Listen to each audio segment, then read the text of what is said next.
Hello everyone. A new year, another shameful record is broken. There are 15,199 people now in emergency accommodation. Of that, this consists of 4,658 children. Absolutely shameful. And 10,541 adults. It's up over 233 since last month's figures.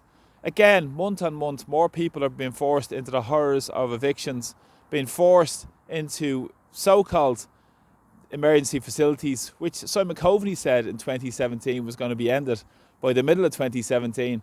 Now we are in 2025, we're at record levels, down to deliberate government policies that have always benefited the landlords to the expense of ordinary people. This doesn't even include the amount of people who sleep rough on the streets.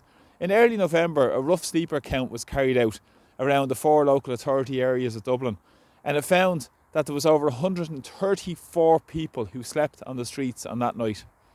This is up 14% on last year. This is absolutely remarkable figures when we consider what's going on in Irish society.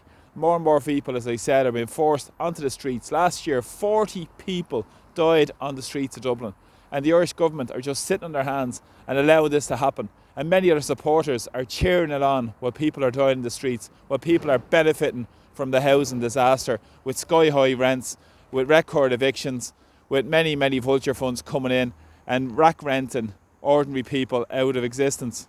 And the very interesting thing with this rough sleeper count that found that the vast majority were male Irish men between the ages of 26 to 45 years of age. This is absolutely shameful when we consider so much wealth in Irish society. But again, the Irish government has always worked for the benefit of a powerful minority in Irish society, those who have versus those who don't have, in the context of the housing disaster. They've permeated these crises and let it continue with the sell-off for council housing, where we have a lot of our council housing now in the hands of private landlords, making huge profits from public housing. And of course, this is all deliberate policies. And also, we've seen many private rented tenants in poor conditions. Over 75% of private rented tenants are in breach of basic living standards. That was a recent report that was published. But again, what's ever done about it by the Irish political establishment? They don't care, because for the working class, housing has always been a struggle for ordinary people. Not to mention the lack of security as a private renter and the lack of affordability with their rents as well. It's absolutely just disgraceful and forcing more and more people into emigration because of these policies. And not to mention the scourge of vacancy and dereliction all around the city. We can see it, the amount of vacant buildings, the amount of dereliction, where there's no sanction being put on these landlords who keep, and property owners and property holders who keep them empty, and people are dying and sleeping on the streets outside these properties. Absolutely disgraceful, without any sanction, as I said, from the political establishment. And the answer is, from the Irish political establishment, to boost the property market, give a help to buy scheme to push prices up, and talk about supply, and pushing more profits into the hands of their big vulture owners rather than ordinary people. And on top of it, we have the immigration chaos.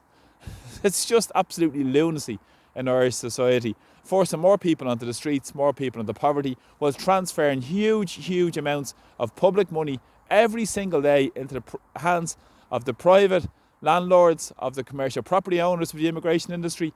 It's just absolutely disgraceful. It needs to change. There are solutions there, and it'll come from the grassroots up. It won't come from the rotten and corrupt Irish political establishments who only represent the interests of the very wealthy in society. So please press subscribe to my YouTube channel, and please follow me for more videos as well. Thanks for all the support, and take care. Bye bye.